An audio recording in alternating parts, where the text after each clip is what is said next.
Opening with the king's pawn controls the center and opens up the light-squared bishop and queen, often leading to sharp games. e5 is a common response that establishes a presence in the center, controls d4, and opens up the queen and dark-squared bishop. F3 develops the knight toward the center, attacks the e5 pawn, and prepares to castle. Petrov's defense immediately attacks white's unprotected e4 pawn, while ignoring black's unprotected e5 pawn. e5 captures the undefended e5 pawn and places the knight in the center, where it controls many important squares. d6 attacks the knight on e5 and allows the light-squared bishop to develop. F3 returns the attacked knight back to the f3 square, where it supports the d4 square and fights for the e5 square. e4 captures the e4 pawn and places the knight in the center of the board, where it controls many important squares. d4 takes space in the center, controls the e5 and c5 squares and allows the dark-squared bishop to develop. d5 takes space in the center, defends the knight on e4 and controls the c4 square. d3 develops the bishop, attacks the knight on e4 and prepares castling. c6 develops the knight toward the center, attacks the d4 pawn and controls the e5 square. Castling gets the king to a safer square, out of the center of the board, while also developing a rook. Castling kingside tends to be safer because the king is further from the center. This activates a bishop by developing it off of its starting square. c4 takes space in the center, attacks the d5 pawn and prepares to develop the queen's knight behind the c pawn. b4 attacks the bishop on d3.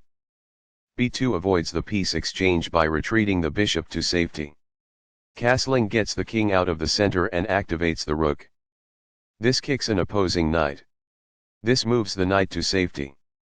After all captures, this is an equal trade. Recaptures. This offers an equal trade of pieces. This maintains the balance in material with a good trade. This is the only good move. Takes back. The rooks can see each other now, allowing them to provide mutual defense. This activates a bishop by developing it off of its starting square. It is the last book move. This overlooks an opportunity to block an attack on a vulnerable pawn. This permits the opponent to take an open file with the rook. It is an inaccuracy. This misses an opportunity to take an open file with the rook. This allows the opponent to take an open file with the rook. It is an inaccuracy. One of the best moves. It is excellent. A solid choice. It is excellent. This is the strongest option. It is best. This connects the rooks, which helps them coordinate together in the future. It is good. A very strong play. It is excellent. This misses an opportunity to win a tempo by threatening a rook. It is a mistake. This overlooks an opportunity to threaten winning a pawn. This permits the opponent to reveal an attack on a rook. It is a miss. This threatens to force eventual checkmate. Only one move worked there, and this wasn't it? This overlooks a better way to reveal an attack on a rook. It is a miss. This blocks an attack on a vulnerable rook. It is best. This attacks a rook, winning a tempo when it moves away. It is excellent. Balanced. Neither player ever had an advantage.